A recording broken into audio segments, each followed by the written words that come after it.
गेले काही दिवस कल्याणपूर्वेत कमी दाबाने पाणी पुरवठा होत आहे आणि माझा स्पष्ट आरोप आहे काही सत्ताधारी लोकांनी आंदोलन केल्यानंतर कल्याणपूर्वेत टायमिंग हे कमी करण्यात आले काही ठिकाणचे आणि काही तिकडे पाणी वळवण्यात आलेलं आहे. पाणी सर्वांना भेटावं.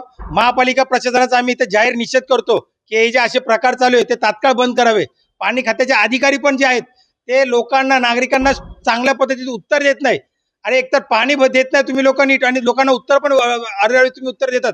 दुसरी गोष्ट जर पाणी पट्टी भरायला जर नागरिकांकडून उशीर झाला तर तुम्ही दंड आकारतात ना.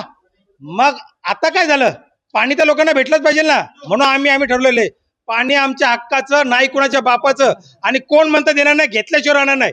येणाऱ्या 7 दिवसाचा आम्ही त्यांना इशारा दिला जर पाणी आम्हाला पहिल्यासारखं 2 तास मुबलक पाणी जर नाही भेटलं तर येणारी दिवाळी ही मी सहाय्यक आयुक्ताला सांगितलं मी कुठे घालवी. यावेळेस पंगा आयुक्ताशी घेणार पण घेणार तेवढं सांगतो मी तुम्हाला नक्की.